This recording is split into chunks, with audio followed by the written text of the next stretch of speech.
Hello, ladies and gentlemen. So I thought I would share something I've learned at Northwestern, which is the art of Commedia Del Arte, which is an Italian Renaissance sort of theater in which you do very motion-oriented work. And so you have a set number of characters who are the two Zani, Pantalone, Dottore, the Ammirati, and Capitano, and then a bunch of variations of those characters. So I thought I would just show you generally who these people are that I be every so often.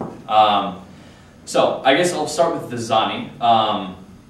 Normally all of this is masked, but because I don't have access to our $700 masks, I'm just going to be doing this with what I have here. So normally I'm going to start with the second Zani, who's very stupid. Zani from like a northern Italian worker. They're all called like Giovanni. So you just walk up to a bunch of northern Italians, yell, "Hey Zani," and you'd have a worker, which is nice. So you start out with a skeleton, so like this. You stick your chest out, your hands back, and he's sort of bird-like. And this masks often have very small eye holes, so you end up looking around. And he has, his basic stance is like this, and then he can switch, and switch. So, chair, go, back. And he loves food. He wants food, all of it. And there's a lovely sandwich with ciabatta and prosciutto. And delicious. Yeah, so that's the second Zani. Number of different names, but those aren't relevant. Then you have the first Zani, who's slightly smarter. He's sort of craftier too. He sort of has his dagger hand behind his back, and he also looks around a lot. And he shifts. And he looks very shifty. And the Zanis move sort of, I guess, sort of three steps. So first Zani was like this. And then first Zani is more, or second Zani is more very excitable. Anyway, next we have Pantalone, who's one of the vecchi, the old people. Pantalone is a very lecherous, money-loving old man. So you start with the same skeleton, and then just sort of sink it down with age. And he's very protective of his money bags.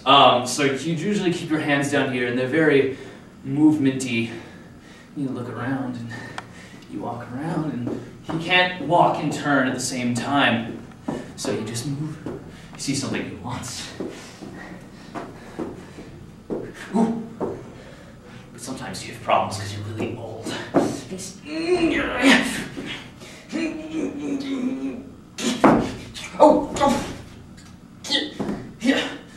And that's very funny.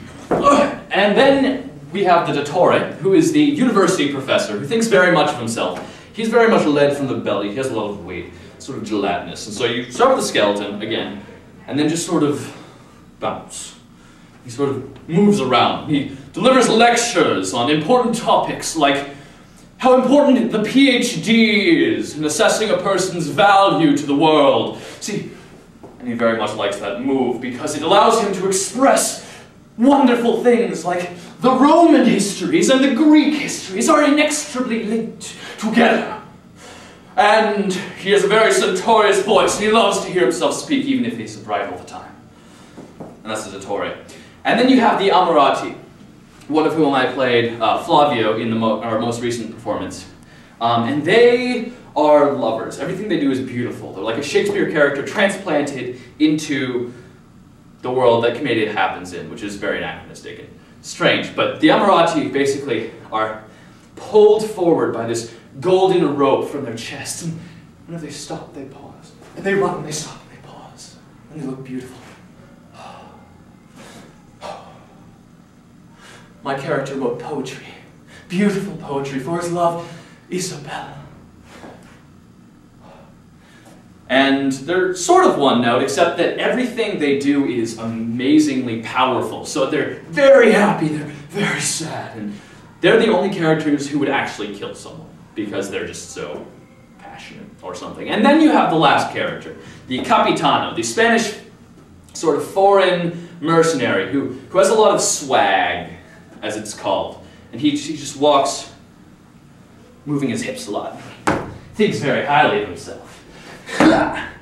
Hey, how you doing?